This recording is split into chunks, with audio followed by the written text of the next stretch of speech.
Good morning, everybody. Happy Monday. Have an amazing show for everybody today. What do we have, Krystal? Yep, lots to get into today. So Zelensky is in town along with a whole bunch of European leaders. So we will see what will come out of that. Also, Hillary Clinton agreeing with Trump on a number of foreign policy issues. Yeah, it's a sell time. Looking forward to getting Saagar's reaction to that. Let's get the hell out of this timeline as soon as possible. In particular, yes. Yeah. Actually, that's what we were just discussing before we went live. In addition, we have lots more to get to. This story, I can't even believe this is real. A top Israeli aide to Netanyahu was arrested in Las Vegas in a pedophilia sting. Nevertheless, he was released and allowed to fly back to Israel. So what the hell is going on with that? We've got some economic news in particular. Greedflation is back with a vengeance, and we seem to be shifting more and more towards the dreaded stagflation. So we'll take a look at that. We also have the State Department now, at the behest of Laura Loomer, deciding that they are going to block all visas of kids coming from Gaza to seek medical treatment in the U.S.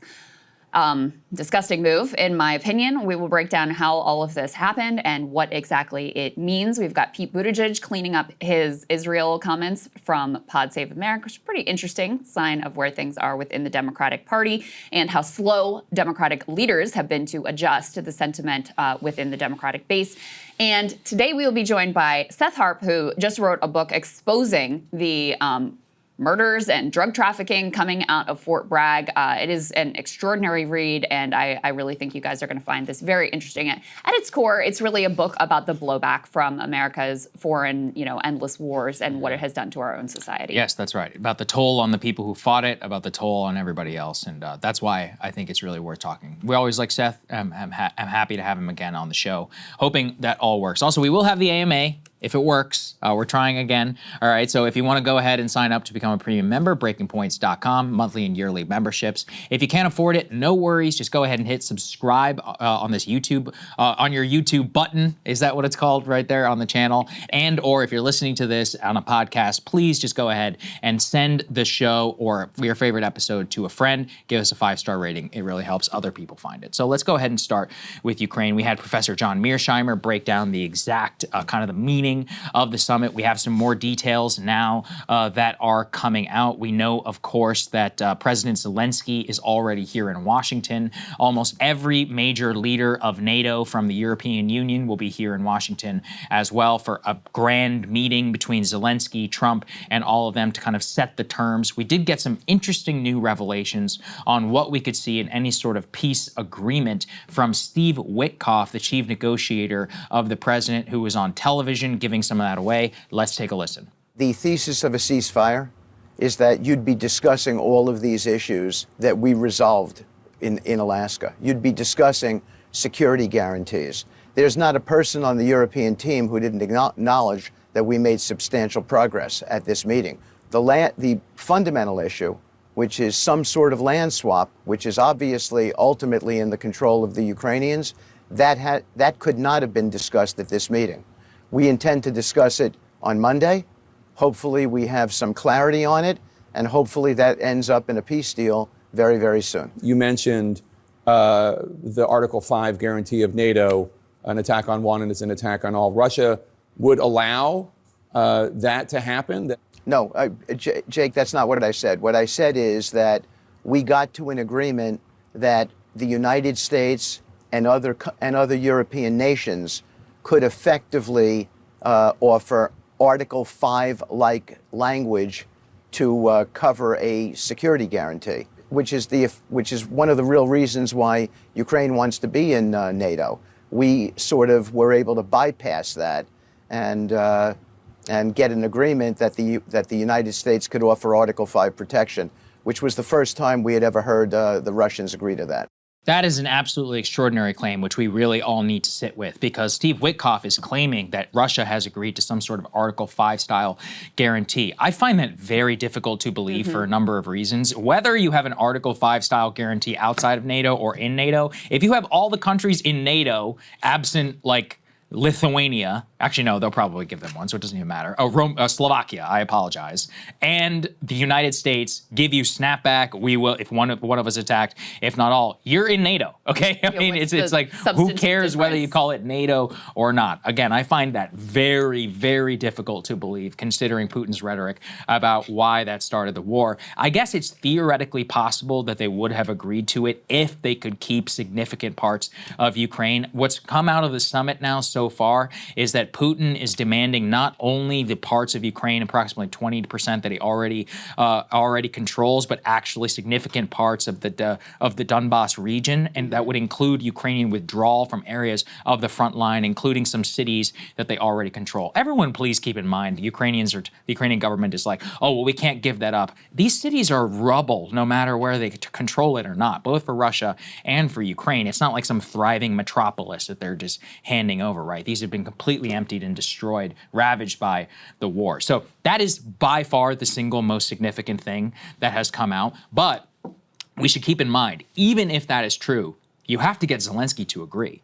Zelensky, in the last 48 hours, I have tracked every single one of his public statements. He is not even close to coming towards a peace deal. In fact, his chief aim from the Financial Times and others, which I will return to, is not only a ceasefire, an immediate ceasefire. Why does he want an immediate ceasefire? Because they're losing the war and they're expending and losing manpower. An immediate ceasefire. He wants a security guarantee before, on top of the ceasefire. He's not ready to agree to a peace deal because he keeps saying, I can't even agree to a peace deal. I have to bring it to a national referendum, which of course he can control the process through which that would happen. Part of the reason he is here in Washington today with all the European leaders is actually to convince Trump to go back to Putin and say, you need to agree to an immediate ceasefire or we're going to put all of these secondary sanctions on you. I believe, this is echoing Mearsheimer, that Trump, it all finally clicked for him to say, no matter what sanctions I do, no matter what's going on, Putin, what he's demanded has really not changed all that much since Istanbul back in 2022. And it's basically immovable from that point forward. And so you basically have these two almost immovable objects now, considering the Ukrainian and the European Union position. The United States is caught in between. For some reason, we have subjugated all of our policy to the EU and to the Ukrainians. And then the Russians, of course, have no compunction about killing thousands of men on the front line every single day if they have to continue to grind forward inch by inch in Ukraine. So it's bad all the way around. I see no possible way. Echoing actually the Secretary of State, Marco Rubio, on television, he's like, we're not even close to a peace agreement right now. So I believe him. I think he's right. And, with the European Union and the Ukrainians, it's not good right now. That's and just to spell out for people, and you guys did a great job with Mearsheimer spelling this out over the weekend, the difference between a ceasefire and a peace deal. The Ukrainians want a ceasefire because that means you don't have to actually deal with the reality of the territorial loss. You can just say, okay, we're just taking a pause, gives them a chance to sort of regroup, reconstitute, reconsider, et cetera. Whereas the Russians, I mean, he has been saying basically the same thing from the beginning of the war about what the conditions are that would need to be met. And, fundamentally, they are unacceptable to the Ukrainians. They're unacceptable to the Europeans. I mean, they're unacceptable to a lot of the American leadership as well. So the question is, are you going to end up with a Ukraine that is at all, sovereign? The faster this ends, the better it is for Ukraine. And it's going to be incredibly ugly. Like, if it ends now, it's going to be incredibly ugly, the kind of deal that would have to be struck. But if you continue, it is likely to only get even uglier because of the logic of Russia just having so much more manpower and Ukraine really spending so much of their manpower already in this war and being in such a precarious position. Things have been like, the Russians continue to make sort of minor advances. They did have a significant breakthrough that we covered last week. However, as time goes on, the Russians are betting that whatever economic strife they're facing from the sanctions, whatever potential societal instability they're facing, which, from the surface level doesn't seem like a whole lot, that they can basically outlast the Ukrainians. And I think that's a fairly safe bet to make. Yeah, I mean, again, it's not on a timeline. Both the Russians and the Ukrainians are living in insane, timelines where the Ukrainians are like, look at this micro breakthrough that we made. It's like, look at the time scale. In 2022, do. You launched your grand counteroffensive and you made all of this talk about retaking this, and this. None of it happened. We gave you probably $100 billion since that time period. The front line is relatively frozen, and if there's been any movement, it's been on the Russian side. Now, Zelensky himself, again, reiterating those core demands where he wants a security guarantee explicitly ahead of that. He only wants a ceasefire immediately before moving to peace. And then in terms of any territorial concession, he's already ruling that out without a national referendum. The territorial question is one that he's not really willing to get to. Here's what he had to say. Constitution of Ukraine makes it impossible to give up territory or trade land. Since the territorial issue is so important, it should be discussed only by the leaders of Ukraine and Russia at the trilateral Ukraine, United States, Russia. So far, Russia gives no sign that trilateral will happen. And if Russia refuses, then new sanctions must follow. So you can see there about Ukraine does not even have the ability without some sort of national referendum. By the way, one thing that is interesting compared to the Gallup polling that we've shown here, the Ukrainian people are already mostly broken. I mean, many of them want a negotiated peace to the south. Now, maybe what Putin is demanding is too much. Like, quote, negotiated peace can mean a whole lot of different things. But the point remains, like, you can see that he's absolutely not willing to even bring it up in this meeting right now with Trump. I want everyone to understand all of this is in the public, like what they've said they're going to do. The European leaders there are there to hammer home only a single point. We need the ceasefire and we need it now. They basically want to box the United States into their own insane position, which is all of these preconditions for peace as if they are winning the war. Right. The reason Putin is resolute is because he's winning the war. He has stood up against the sanctions. He has stood up against, obviously, the Ukrainian military. The Europeans have thrown everything that they possibly could at him. It doesn't matter. If they had the military might, they would do it. I mean, I talked to some military experts. In terms of the cards, the Russians have the cards because there's not a single thing not strapped to the ground that we could send Ukraine that was going to make a damn difference because of their own manpower issues. So this is all very important for everybody to understand. And the problem is right now is that Trump is, everyone talks about how Trump is impressionable and that Putin is going to take advantage of that. Well, Putin ain't the only person taking advantage of that. You think all those Europeans flew over here for no reason? Yeah, I mean, of course. They know what they're doing too, okay? And they've been wildly successful. Same with Zelensky. Over/under on whether he's going to wear a suit today, because apparently that was an annoyance of Donald Trump to try not to repeat the February disaster of his meeting. The question is all about how they are going to impress upon Trump that it's really them who has the cards, which again is fake because all the weapons are coming from the United States, whether they're getting bought by the Europeans or not.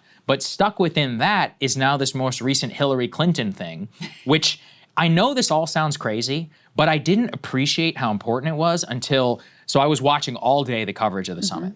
Brett Baer has 10 minutes on Air Force One to interview Trump. Right. What do you think one of the questions was on? Hillary Clinton. And the reason why is if you watch all of Fox coverage, Fox's coverage is the most hawkish I've ever seen. I watched all three networks. Fox's coverage was just nonstop pro-Ukraine propaganda. And what I'm realizing is they're appealing to Trump's ego by saying, see, Hillary says you should get the Nobel Peace Prize if you do it the right way, aka the Ukrainian way. And so they're trying to box him into this by creating elite public opinion that says, I agree with you. So here's Hillary Clinton talking about the summit. Let's take a listen. I think all of that is a very good signal that there is beginning to be a better understanding, both by the president and the people around him, as well as by the leaders of our European allies, that there can be common ground amongst us. And the kind of dismissiveness that we saw in the first Trump administration has been replaced by a much more obvious working relationship to the good of European security, transatlantic security, and hopefully Ukrainian security. So I'm actually encouraged. Nobel Peace Prize for Donald Trump. Hillary's encouraged, Saagar. Yeah, that's what I'm saying. Does that warm your heart? Not good. We need to get out of this timeline, all right? Let's go to the next part, please, from the Financial Times. Zelensky and allies will press Trump on security guarantees. This, again, is one of the most singularly important things because if this war ends with the expansion of, call it whatever you want, I don't care, a bilateral treaty with Ukraine that is signed on by more than half of the NATO powers and or NATO, it's not going to change the difference that all of us will be on the hook for a nuclear war, for the territorial integrity of Ukraine. Even if whether Russia could live with that, you should ask yourself at a very basic level, do you want that as an American taxpayer? They never put it to you in those terms, you know? And this is part of the problem. We can see the history, and everyone says these are Putin talking points. It's ridiculous because this argument's going long before Putin ever came to power. You can go and read George Kennan's own theories on NATO expansion going back all the way to 1991. Bill Burns, very many serious foreign policy realists looked at the situation, said this is untenable and it's going to create a crisis. John Mearsheimer, who we interviewed on Saturday, said very similar things. At a very basic level, the border of NATO has been moving further and further towards the Russian territory. The result of the Ukrainian war was to bring Finland into NATO. Finland, a country which was neutral for 200 years, decided to join NATO, and we switched our fingers like this and immediately brought them in. Now they're asking for 80% of Ukraine to be brought into this as well. When they say security guarantees from the Europeans, that's fake. Because if Europe could guarantee their security, they would do it. They need America to do it. That's another part, which always gets left on the table here. And so this is, look, I think Trump is very open to falling for it. And if that happens, you can't take that back. You cannot take back, a full-on Article 5 guarantee. Also, because of the reality we live in, I would bet you that would pass the U.S. Senate 99-1 or something. There may be two people who would be willing to vote against it. Yeah. I think Hawley and Rand Paul. Maybe Rand Paul. Yeah. By the way, Rand abstained actually on North Montenegro, so I'm not so sure whether he would even do it. So, this is a crisis in my opinion. No one serious even wants to talk about it. And the real issue is if Trump goes on the record to some sort of security guarantee, Putin has not said, yes, I will accept a security guarantee, at least publicly. We're not taking that back. Then that is a statement of U.S. policy under the Trump administration. And what if the Russians are like, okay, well, that's evidence for why we just need to keep rolling. Yeah. That's the problem. What else do we have? We're going to tariff China 500%? Does everybody want to shut down our economy because of Ukraine? Yeah. It's preposterous. Yeah. I mean, I just see the whole thing as, it honestly is sickening because it is a tragedy of the failures of U.S. foreign policy over decades. We used Ukraine as pawns, and that's what has led to this horrifying outcome where, what the hawks are pushing for and is what is possibly going to happen and what the Europeans, would want out of this meeting today and what Zelensky would want out of this meeting today is to use secondary sanctions, like as if we haven't already sanctioned. Russia is the most sanctioned country on the planet already. In the world. But we're going to, levy now secondary sanctions to try to put even more pressure on Russia to try to secure some sort of immediate ceasefire without a larger peace deal. Russia's not going to go for that. But what that means for you is that once again, the U.S. tariff policy and trade policy is being used to effectuate these foreign policy goals. And that does have real impact on you and what prices you're paying and what cost of living here is in the U.S.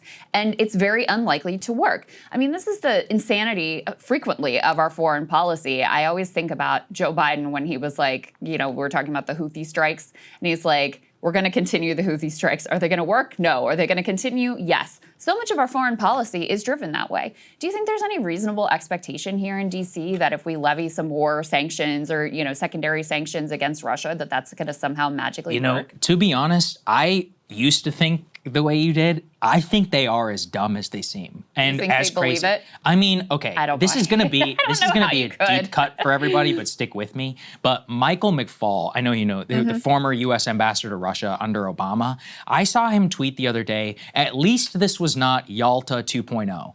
Now this is going to sound crazy. That was the arch anti-communist talking point of the Republicans in the 1940s because they criticized Roosevelt for dealing with Stalin. And the theory behind is that Roosevelt should have basically gone to war with the Soviet Union to protect against the expansion of the USSR. Right. So once I saw that, I was like, holy shit, we're living in a timeline where the neoliberal left talking point on Ukraine is that actually the United States should have pursued the Churchillian policy of declaring war on the Soviet Union after we won World War II to make sure that we didn't expand into Cold. That's why I was like, oh, we are living in a psychology of people who are still litigating the Cold War at its very foundation of Yalta. And so seeing that, that's why I'm like, oh, no, the sanction policy and all of that makes sense because it's not that they think it's going to work. It's that they want a forever war with the Russian state until it is dissolved and destroyed. No, that's what they want. No, that's right. And it has to, and part of it too also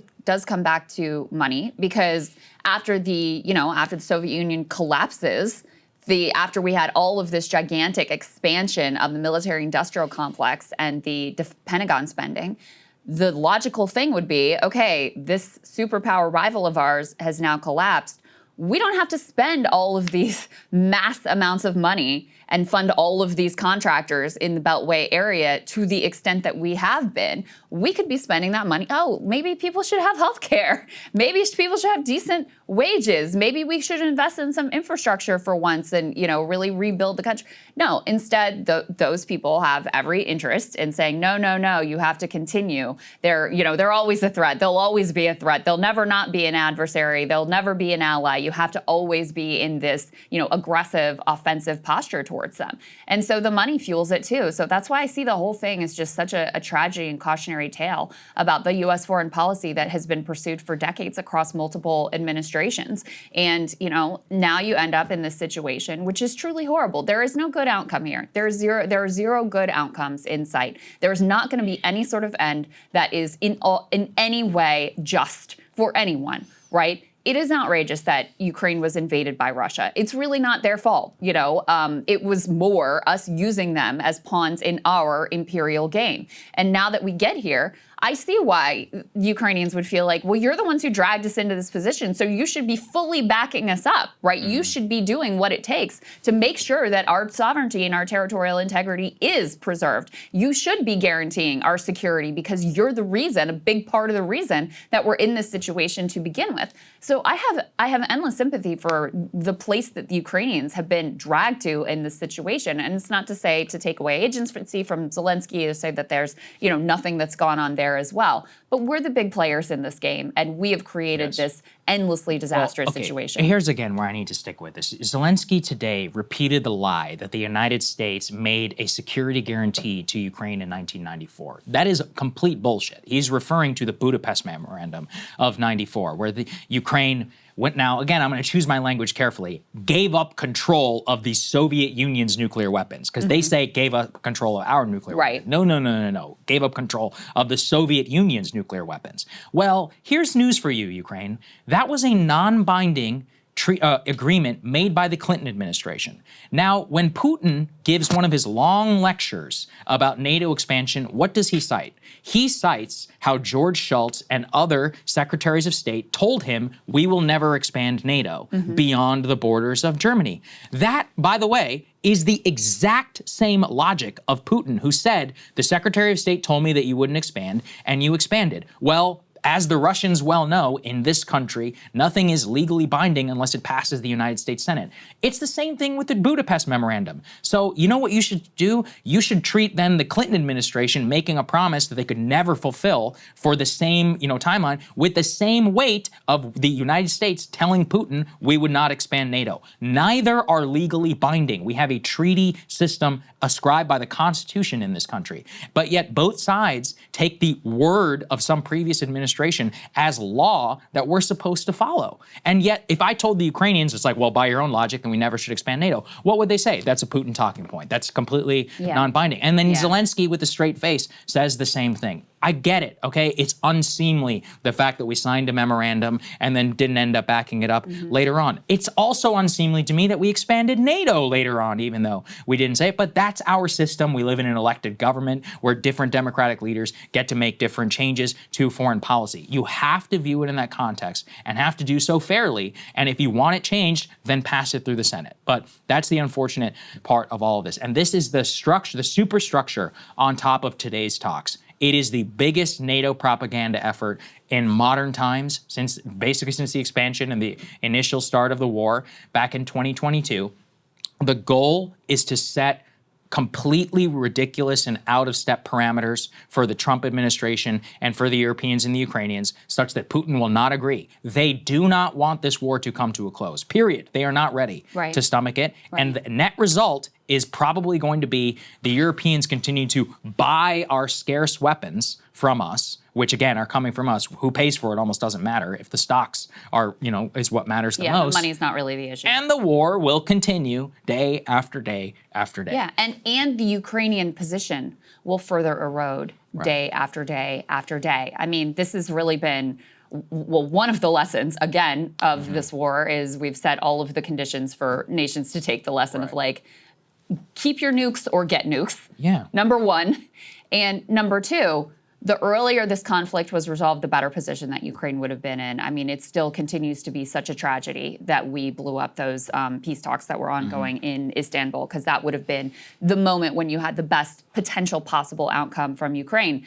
And every day that they want to continue this war, the likely position of Ukraine and the likelihood that it's even able to persist truly as a sovereign, independent nation continue to diminish. Yeah, absolutely right. All right, so that's the context. We'll see how it goes for today. It's going to be a truly extraordinary day here in Washington. The schedule is an initial meeting first with President Zelensky, then a lunch to follow with the head of NATO, all of the major NATO powers and their heads of state, as well as the European Union, and then some sort of press conference, release, memorandum, or whatever that will be released afterwards. That will be the set terms. Then we'll see what the Russians have to say. Do we expect them, Saagar, to like take questions at any point?